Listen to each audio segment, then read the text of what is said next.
Are you tired of DEI? Well, diversity, equity, inclusion's gotten a little divisive. But today we're going to talk about how DEI needs to be changed to DEI.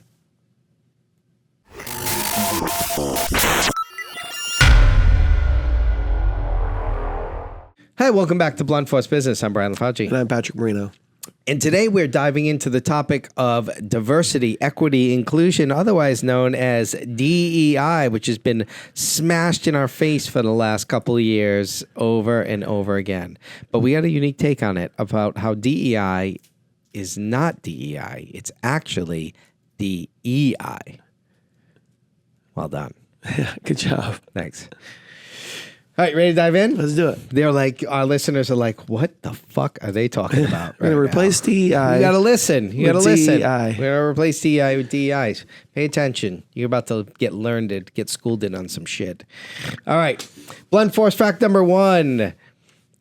Diversity can't be divisive. I think we have to, as business owners, look at things cynically. Like, if we have a diversity of perspectives in our office, it makes us stronger leaders. It makes our business stronger. But also, if we want to expand our market, we have to reach people beyond the people that are just friends of ours, right? So we're going to make more money if we can reach more people. That's not divisive, right? That's not divisive at all.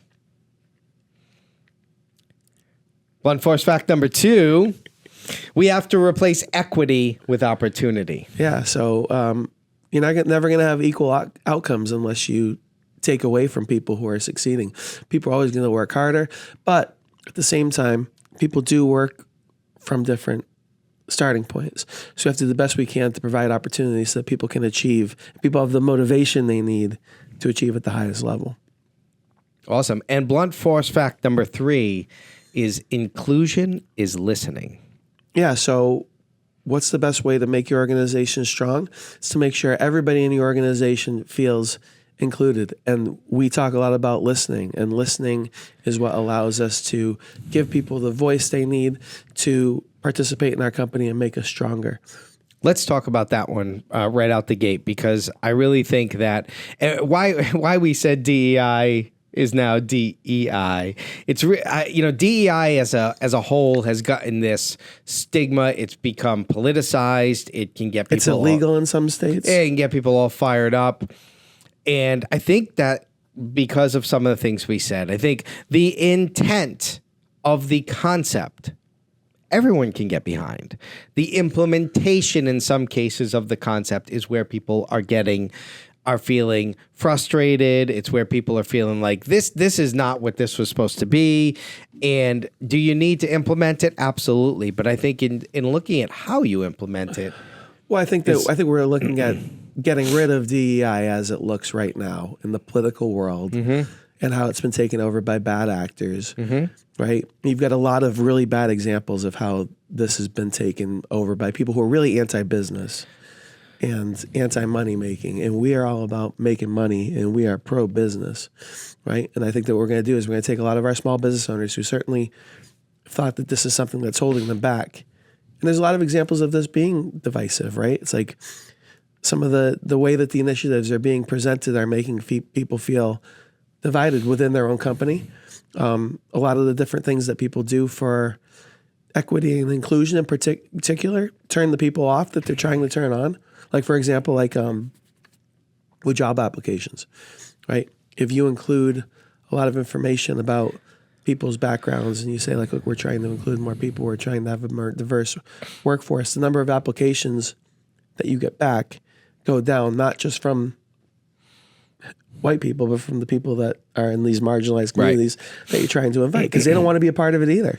And a lot of the polling and a lot of the when you see like things like initiatives in certain states, even states that you would consider like blue leaning, the people that these programs are supposed to be helping are not popular with them, right? They vote against it because they don't want to be held. Nobody wants to be held up because of something that you can't control. People want to be in control of it, right? It's just because the color of your skin or your background. Nobody wants that to be either held for or against them. Well, let's say all the DEI things that are fucked up, and then let's go into how we believe they need to be implemented. Yeah, let's talk about things. So let's talk about the ones that are fucked up, right? And right out the gate, we can talk about how Shannon, you said this to me the other day, and you were, you're kind of joking around, but you're like, Brian, you're a white male. You can't cancel anything. You're not allowed to cancel anything. She said it in joking, but is it true? Yeah, of course it's true. Like in the general public, I'm not allowed to see, things can get canceled, but the white male cannot cancel anything. Of white men, middle-aged, one middle-aged white man and one Gen Z white man telling all these people that they can't use DEI anymore. It's rich. Who do we think we are? It's funny, right? Yeah. But I mean, there's a point to that, right? These are the broken things of how the system gets viewed and implemented, right?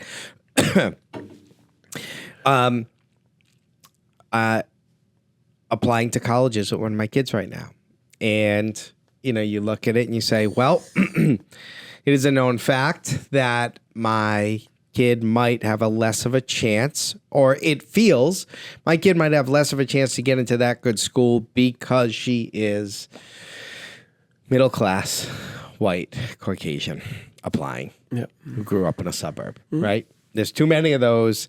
Yeah, so these are the divisiveness things that we feel that make us sometimes say, well, fuck that. I'm tired of this DEI initiative, right? And really, I want to be clear on our stance here. This is not, we're obviously, as you get into the podcast, going to promote this concept. But before you can promote the concept, we got to break through the fact that there's components of this that are being implemented or that feel wrong. But that doesn't mean the worst thing you should do is throw the baby out with the bathwater because it's somewhat broke in some capacity. And I think that you have to look at this as a business person, right? Ultimately, we want to make our business stronger. We want to make more money. And I think that there's ways that we can take these concepts and make more money with them and be cynical about it. Because I think that that's what our ultimate goal here is, to help people build their businesses. And I think that if we can take some of these concepts and make them better, because you have tons of examples of this, we all have examples of this, where we can make our businesses better by looking at it cynically and being strategic about it versus the the political side of it. Right. Well, let me give you the clear indication that diversity of thought is important in your work environment, okay? The clear indication of that is the fact that whenever I look to get idea mentorship, one of the people I will choose to go to will always include people who are in different lanes, have different backgrounds, because I want to hear like, hey, this is how this guy looks at this through my to think we don't all have narrow lenses is just naive. Through my very narrow lens, tell me your take. And inevitably, I get stuff thrown at me that I was not thinking of. Inevitably. So when you expand the bandwidth of back it up. My view of things comes from clearly my education, my perspective of growing up. All these things compound, and then here's what I present as my idea, right? So when I talk to you, the further removed you are from a similar, what's behind you than me, your lane of thought has traveled in such a different way that it's going to be insightful to me. Because you're just going to come at it it's ignorant to think like there isn't going to be value in experiences you've had or environments you've grown up with that are going to lead me into. And, we see this now in brilliant fashion playing out in health and wellness with this mass influx of Eastern wellness practices making their way into Western wellness tradition. Right, so all these adaptations of gyms adopting yoga and meditation and all these other things, they've been there for fucking ever, right? We've just opened our mind in letting them kind of come into a train of thought, right? So are you doing that in your company? Or are you saying, forget that, the flip side of it, I've talked a lot, but the flip side of it is the business owner will say, well, fuck that, I'm just going to hire the best person. Yeah, but if you do it in this little echo chamber that you existed, then it's not going to give you a range of diversity of concept and ideas. And that's the way it becomes also divisive on the other side, is they just say, well, it's completely disregarding hiring the best. No, it's not. No, it's not. It's looking at the fact that your perspective is going to be different. So what you think is the best person is also going to be tainted by what you view as and value, right? Like I value something because I'm me. So I think my rating of best is fucking subjective, but I apply an objective reality to it. Like, no, this is what's best. No, dummy, that's what's best because that's how you grew up and what you think is best. It is not a black and white best, right? So the minute I go that road, I apply a broken system to it. I mean, how often have you been wrong in your life? It's not. So I think this concept is I'm always wrong. Right. So I mean, like that's the point. Like I mean, like all of us have been wrong, and so like if you don't have people who can stop you from being wrong, then your business is going to fail a lot, right? And so how do you do that? Well, you have to have different opinions in your room, and the only way to have different opinions in your room is to have people who think a little bit differently from you. Right? If you always have people surrounding you that feel exactly the same way, then if you're wrong, then everybody else is going to be wrong at the same time. Right? So it's like, how can you counteract some of that? Well, you can bring in other perspectives so you can be stronger as an organization. So you're less wrong less of the time. You know what I mean? Like you're not going to make as many mistakes. And I think that's a big part of it. And this is where some of the built-in systems can be very effective. You know, and you see this a lot in inner cities when the inner cities will develop these programs devised to support the hiring of a specific like minority group. Okay. And on the outside, you'll have people that will look at that and say, oh, why can't well, these programs are all going to be illegal soon. But you get where I'm getting. Yeah, exactly. Right? And so I'm playing both sides here. In the argument being, well, we're trying to give these people a hand up. And then the other side's going to say, well, what about these? Yeah, exactly. It's the wrong way. It's the wrong way of doing it. But, and I agree, but if I want to, so how do I go about, from a hiring standpoint, if I just say, all right, I'm going to hire someone, then what is my mind naturally going to do? My mind is naturally going to go to the programs and systems that I used, right? Which are going to lead me to, in a lot of cases, people that more than likely look and think and sound like me. I'm going to use terminology that I use because I'm going to develop the job posting. It's going to appeal to people that look and feel and sound like me. There's going to be word bias in there. There's going to be these subtle, and we talked about this on our weekly call last week. Like all these things. So unfortunately, guess what? We have to consciously utilize maybe some of these other programs that are out there to expose these natural barriers that we don't even know we're doing. Well, one of the things you have to be really careful of, and this came up during our call, and you brought up this exact line of thinking and used some of the exact words, is what happened when you brought this up immediately in our call. What do you get immediately? Oh, I got pushback immediately. Oh, it's like this line of thinking is divisive. So I would rather, like, to me, I think all what you said is true.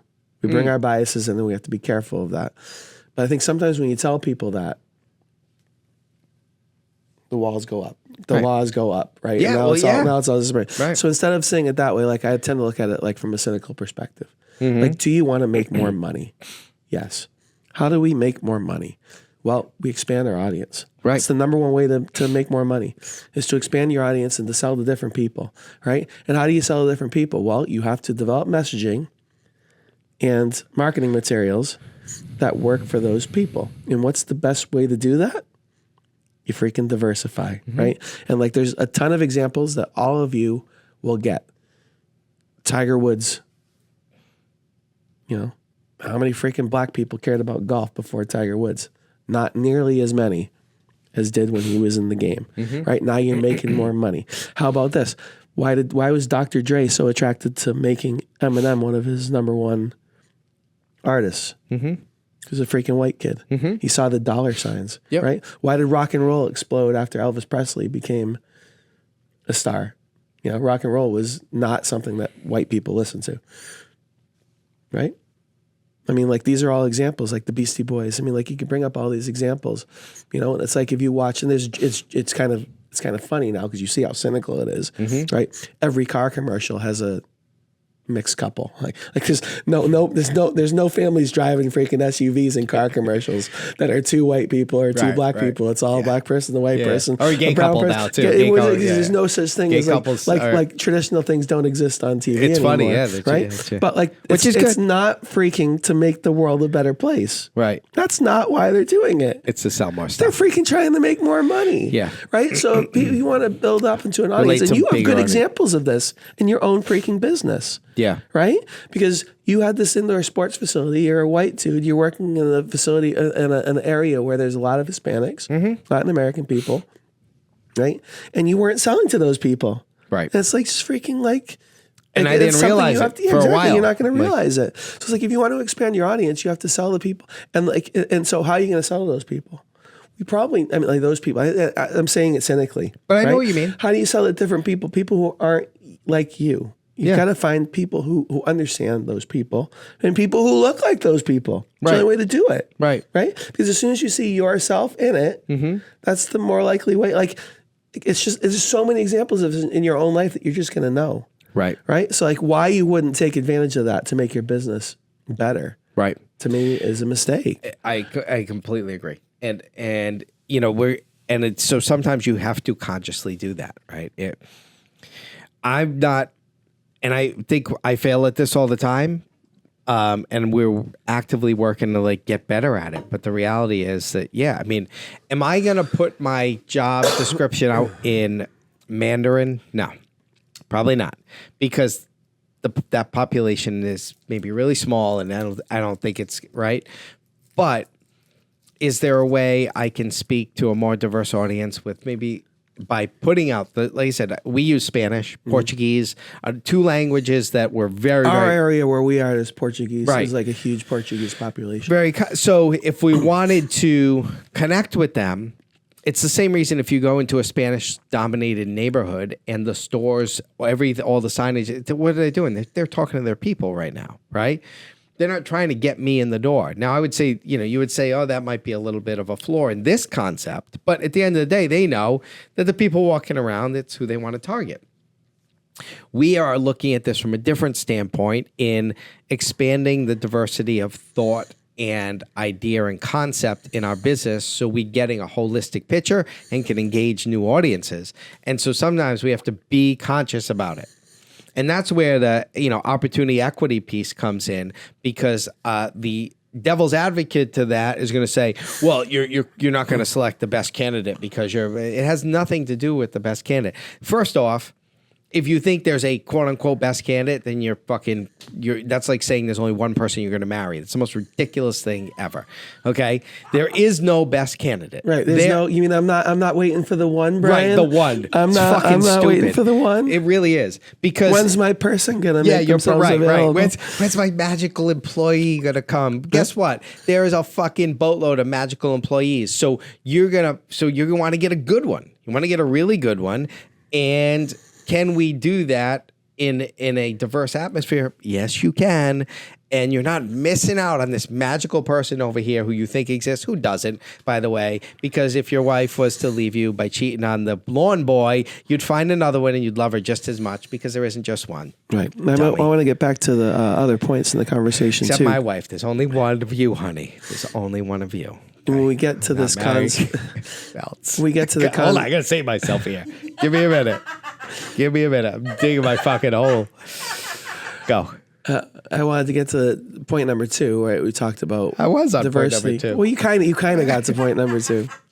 Kind of. Opportunity. But this idea of equity, and I don't want to talk about it from a societal perspective. I have all sorts of problems with equity as a word, because this idea, I think it's anti-human, right? I think it's anti-progress. Yeah, right? We all should be equal is another one. The idea that we all end up equally. No, it's freaking not going to be we all end up equal, right? It's just not going to work. No. But what we have to recognize is that not everybody starts at the same starting point.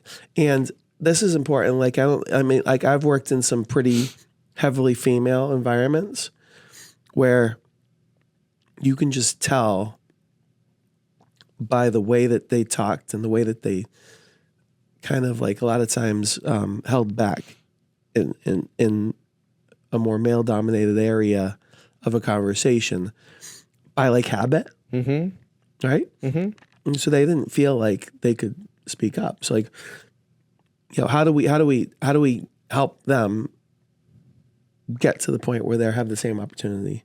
So it's like you have to recognize, and this is like in terms of a coach as a leader, you have to find out for every person what's going to help them have their opportunity. Yep. And part of that for some people is recognizing that we're not all starting at the same starting point. Yep. Right. So that could be educational. That could be having a privileged background where you've had, a lot of money, you've been given all sorts of education, or people have a less privileged background, right? Or people who have been held back because of their gender, because of their race, or whatever it is, or at least feel that way. Yep. Because sometimes it's not that, it's their experience has led them to feel that way. Yep. Right. It's like they've experienced racism, they've experienced sexism, they've experienced areas where they've been held back because of that. So I think that is important for us. And I'm having the same problem I had before with the diversity thing. We have to recognize that, and then we have to account for it. And I don't think it's to say, okay, well, therefore you should be the VP because you weren't getting a chance and now you get it. But I think it's to be conscious of it and to give them opportunities to prove themselves. Like, look, like I need to make sure that everybody in the organization that I'm leading has the same amount of opportunity to succeed. What that's going to mean for everybody is going to be different. It's the same way, like we're going to talk about listening in a minute, but you have to identify that for each person, right? You have to identify that for each person, right? Which skills are they lacking? Which skills can they show? I'm going to set them up for success, right? I'm going to develop things and put them in areas where they can succeed, right? And I think that that's equal opportunity, right? Is not equity, but it's this idea of not giving everybody the same stuff and saying, okay, go. It's by giving people the stuff that they need to go and to prove themselves. I think that's a way better way of looking at it than just sort of saying, just elevating people because they've been, not privileged in the past and saying, okay, well, you're going to make the same amount of money, right, as somebody else. Yeah. No, you're going to make the same amount of money if you succeed, but I'm going to give you the tools to succeed that you need. And I'm going to give that person the tools to succeed that they need. Yeah. And from a cynical perspective, now my organization is better, right? Because everybody feels like they're getting the opportunity that they need to succeed. I think it does get difficult. And I just want to reiterate that it isn't easy. And so a lot of times I think people shy away from it and go the route of like, this is all bullshit, is because it's not easy. Because, we value what we value because we are who we are, Right. which is different than who you are. And so you value what you value. So in essence, we come to the table with the values of these are the things that make you a good leader or whatever, or and we try to maybe tie it to the bottom line a little bit, but some jobs it's very difficult to tie to bottom line success. So it's like valuing the person in the right way. Well, we talked about how can you do that though. We've had whole podcasts on how to do that, right? The book how do you take everybody? talks- How do you take everybody and draw and get them into a revenue generating? Either change their role or change how it's measured. The book Traction's Can good you at that. give people, empower people to be part of that? We're to talk about that when we talk about inclusion too. So, and for our listeners out there, if you're trying to find a way to do that, they talk about scorecards in the book Traction, which is something that we're actually going to start implementing that we weren't before in the formal way they talk about it, but I really like it, which is everyone has a scorecard and it's traced back to an actual, everything has a number to it. From the secretary having a number of how many times the phone rings before. And this I'm stealing this from the book, but great. If you're a business owner, it's a great read. From how many times the phone rings before it gets answered is a scorecard number for her, right? Like that phone has to be right. All things like that. So you can put it to anything, right? And everything can have a scorecard. But scorecards are a great way to even the playing field, because now it's all like doesn't matter what that your background you bring to it. So can I go into that last one with that point? Because I think Are you asking me? Yeah. Yeah, no, I didn't know. I didn't know if you had more you wanted to hit there, because I think it's a good transition point now to talk about that. Because, all right, so if we can use like a metric and a scorecard to kind of even the playing field, how do we get the benefit of the diversity of thought? And it's in the last blunt force fact, which is inclusion is listening, which is a play off of our leadership is listening comment. Right. And blunt force fact that we talk about all the time. And yeah, great. You can have all this diversity of thought, but if you don't fucking give them an opportunity to bring it forward and listen, it's useless. It's absolutely useless. So how do you do that? How do you do it? You actually listen, right? It's an active thing. You listen to you go back and you watch our video or listen to our podcast about listening and leadership, because I think that inclusion, as much as, again, like it's taken on this kind of toxic political idea, but I think that it's basic in terms of leading an organization is inclusion, right? And so it's like everybody's going to be different based on their perspectives, right? Based on their backgrounds. You've got some of these marginalized groups who are in your, how do you include them? And I don't think that we should look at it from the marginalized perspective. We should look at it from everybody's perspective. How do we include everybody? What are the ways to include them? Listen, right? Listen actively. Listen because you want them to be productive members of our organization, right? Value what they say, right? Listen to them. Give them a platform to succeed. Include them, right? How can I include this person more? Using the rev-off example or using your, I don't know the traction specific example, but the scorecard sounds like a good idea. Mm-hmm. How do you include them? You help them all feel like they're part of the organization. They're all part of the goals of the company, right? Use all the different tactics you've talked about in the past. Involve them in the mission. Teach them the mission, right? Give them opportunity to speak up when they need to speak up. Yeah, exactly. Give feedback loops. Right? These are all things that help create an inclusive environment for everybody, regardless of their background. And again, a good leader is going to recognize that everybody's different. Is going to recognize that everybody's needs are going to be different. But your goal as a leader is to help that person become as strong as they possibly can to contributing to your freaking business's bottom line, right? So that's part of that is cynically listening, not just to make people feel good about themselves, but to actually make them improve and to give them some authority over what they do in the company and to give them ownership of it and accountability, which we talked about in the past too. That's it. Did I talk? I was being I was listening. It was good. This one is as we're kind of getting towards the end with this conversation, I feel like we could talk about this forever. But right. I had a moment recently with a potential opportunity for our company, right? And they sent me an email and they said, we want to know what your DEI statement is. And hopefully they don't listen to this and it blows up the opportunity. But I'm gonna disclose. Actually, I hope they do because what I did was. And I replied. Are you full of shit, Mr. LaFauci? No. What I replied to them and I said, happy to share it with you. I said, but let me be very clear that a DEI statement is just that. It's a fucking statement. And we've gone down this road where now we're making everyone give these DEI statements, which are just there.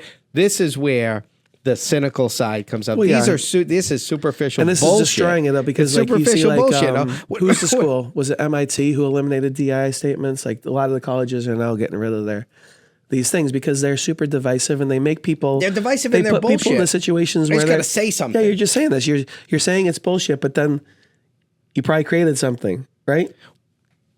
What I did was I said, here's my statement, and I gave I said, but. Anyone can create a statement. Let me show you how we actually deliver on inclusiveness in this company. Right. And I listed hiring. We hire from a specific like groups that are all about diversity and inclusion. We deal with developmental disabilities. We hire in that lane. We do a ton of entrepreneurial delivery in that we're contracted out doing a ton of we're delivering in these spaces that you want me to just give a blanket statement about. Right. So what I did was I sent them, never mind my statement, which here it is. let me show you what we're actually doing that matters. Did they because give- they did they didn't give- respond. Did they give you the slow clap after? They didn't respond. No, they probably were That's like, what it's about, They probably Mr. were like, LaFauci. they're probably like, fuck this guy, this guy, arrogant prick. No, you but know- it was like, but sometimes I just want to be what you're asking of me. I want to point out to the fact that what you're asking of me is bullshit. You're asking me to just spew bullshit. That doesn't help anything or let you really know what I value. Let me show you what we actually do that is a deliverable that has meaningful impact in this lane you're talking about. Let me show you that because that's real. Right. Not like what you want me to say so that way you can get me through HR. Right, and we've all got, especially those of us who are white males, right? We've got these boundaries up, and when you bring this stuff up, it just automatically creates this issue of like, you know, we feel threatened, right? Whether it's right or wrong, and you create these discussions and debates that don't need to happen. Yeah. You know, and this is the pendulum. So we talk about this all the time. We talk about pendulum swinging right in the wrong direction. We had a whole podcast about cash before cause, where it was like we all went through this entrepreneurship cycle where it was like every entrepreneur had to talk about how their freaking business was benefiting society. Yeah, how we're changing the world. Exactly, right? And then every company needs to say, okay, this is how my DEI statement is going to solve all the social inequities in the freaking world, and that is all bullshit. And there's been a lot of damage done because of it. Right. Like, I mean, like this is one of the things I remember very vividly. We're running out of time here, but I remember very vividly when they're talking about businesses that have DEI policies, and every business that does this is like statistically more successful. But correlation doesn't equal causation, right? So just because, like, for example, the Salesforce guy was like one of the big DEI guys early. Yep. Like he was like a big proponent. He was like, our organization is stronger because, and Salesforce was like going through the roof, right? But Salesforce was already going through the roof. Right, so it's disproportionately these big successful corporations that could institute DEI policies because they were already successful. Adding So they had no causality, yeah. risk. They had no risk, right? It's like, okay, you can do it. Whereas like a smaller company has to be agile. It's like, I don't have the ability to make a targeted effort to increase my diversity. I got to freaking make a hire right now. My freaking buddy is good at this. I'm hiring him. Right. And then you get good enough and you're like, okay, now we need to broaden, you get success. Now we need to broaden our perspectives a little bit. But there was too much of that. But like the way I'm going to close off my remarks, and I hope you'll close off too, is that I feel like from a business owner's perspective, we need to focus on making money. And if you can look at some of this stuff as a way of making your business more successful by reaching broader audiences, by having more diverse perspectives and making you a stronger person, and by improving your leadership, right? By making sure everybody has the opportunity to succeed and feel like they're part of the mission, then your business is going to be stronger and you're going to make more money. Love it. Blunt force fact number 1, diversity can't be divisive. Blunt force fact number 2, we have to replace equity with opportunity. And blunt force fact number 3, inclusion is listening. I'm Brian LaFauci. We're getting rid of DEI and we're replacing it with DEI. I'm Brian LaFauci. Patrick Marino. Till next time. Thank you.